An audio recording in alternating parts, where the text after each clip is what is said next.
புதுக்கோட்டை மாவட்டம் கந்தர்வக்கோட்டை அருகே குண்டும் குழியுமாக உள்ள கொத்தகம் இணைப்பு சாலையை சீரமைக்க வேண்டும் என பள்ளி கல்லூரி மாணவ மாணவிகள் பொதுமக்கள் கோரிக்கை விடுத்துள்ளனர்.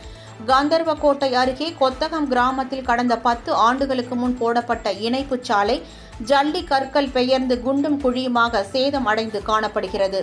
இதில் நாள்தோறும் பயணம் செய்யும் பள்ளி கல்லூரி மாணவ மாணவிகள், பொதுமக்கள், வாகன ஓட்டிகள், பணிக்கு செல்வோர் என அனைவரும் கடும் சிரமத்திற்கு ஆளாகியுள்ளனர். இரவு நேரத்தில் வாகன ஓட்டிகள் விபத்திற்கு உள்ளாகி வருகின்றனர். இது தொடர்பாக மாவட்ட ஆட்சியர், வட்டார வளர்ச்சி அலுவலர் என துறை சார்ந்த அதிகாரிகளிடம் பலமுறை மனுக்கள் அளித்தும் எந்தவொரு நடவடிக்கையும் எடுக்கப்படவில்லை என மக்கள் குற்றம் சாட்டியுள்ளனர். எனவே சேதம் அடைந்த சாலையை அதிகாரிகள் ஆய்வு செய்து உடனடியாக புதிய தார் சாலை அமைத்து தர வேண்டும் என மாணவர்கள், பெற்றோர்கள் கோரிக்கை விடுத்துள்ளனர். புதுக்கோட்டை மாவட்டம் கந்தர்வக்கோட்டை தாலுக்காவில் இந்த கொத்தகம் மெயின் ரோட்டில் நிறைய பள்ளிகள், கிறிஸ்துராஜா கவர்மெண்ட் பெண்கள் மேல்நிலைப்பள்ளி, அரசு ஆண்கள் மேல்நிலைப்பள்ளி, அருள்மாரி ஸ்கூலுங்கிற நிறைய பள்ளிகள் இந்த பகுதியில் செயல்படுது. ஒவ்வொரு நாளும் பிள்ளைகள் இந்த பள்ளிக்கு போக்குவரத்துக்காக இந்த பகுதியில் நிறைய போயிட்டு வர்றாங்க.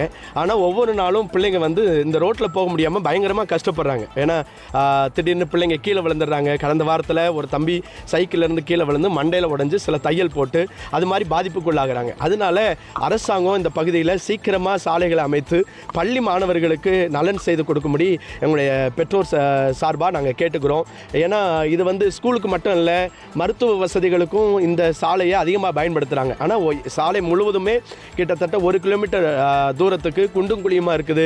மழைக்காலங்கள் வந்தால் ரொம்ப கஷ்டப்படுறாங்க பிள்ளைங்க. ஏன்னா தண்ணி சேர் அடித்து அவங்க சைக்கிளில் போகும்போது அது பள்ளமா மேடா இருக்கான்னு தெரியாமல் ரொம்ப கஷ்டப்படுறாங்க.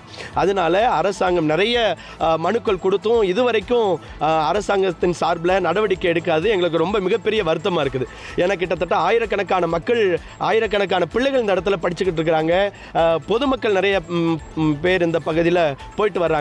ஆனால் இதில் சாலை வசதி இல்லாதது பொதுமக்களுக்கும் பள்ளியில் படிக்கிற பிள்ளைகளுக்கும் அது ரொம்ப இடைஞ்சலாக இருக்கிறதுனால அரசாங்கம் தயவு செய்து எங்களுக்கு வெகு சீக்கிரமாக இந்த சாலை வசதியை எங்களுக்கு ஏற்படுத்தி தரும்படி நாங்கள் கேட்டுக்கிறோம். இந்த சாலையானது மிகவும் குண்டும் குழியுமாக மிகவும் மோசமான நிலையில் இருக்குது. ஏன்னு கேட்டிங்கன்னா 10 வருஷத்துக்கு முன்னாடி இந்த பள்ளி போட்ட சாலை, அதற்கு பிறகு இந்த சாலையை பழுது பார்க்கவும் இல்லை, எந்தவித சீர் செய்யப்படவும் இல்லை. குண்டு குழியுமாக இருக்குது. தினமும் ஒரு குழந்தை வாகனத்தில் வரும்போது விழுந்து எந்திரிக்கிற சம்பவம் நடந்துகிட்டு இருக்கு. பள்ளி மாணவர்களுடைய உடலுக்கு அந்த உத்தரவாதம் இல்லாத ஒரு சூழ்நிலைங்கிறது அசாத்திரமான சூழ்நிலை நிலவுகிறது. ஆகவே இந்த 2 பள்ளிகளை இணைக்கக்கூடிய இந்த பிரதான சாலையை சரியாக செய்ய வேண்டும் என்று அரசு கேட்டுக்கிறாங்க. அந்த பள்ளியின் சார்பாக பல்வேறு கட்ட மனுக்களை அரசாங்கத்துக்கு கொடுத்துருக்காங்க. கலெக்டர்கிட்ட கொடுத்துருக்காங்க. சமீபத்தில் வந்திருக்கக்கூடிய துணை முதல்வர்கிட்ட கூட கொடுத்துருக்காங்க. ஆனால் எந்தவித நடவடிக்கையும் இந்த அரசு சார்பாக எடுக்கணுங்கிறத பெற்றோர்கள் சார்பாகவும் ஊர் மக்கள் சார்பாகவும் தெரிவித்துக் கொள்கிறோம்.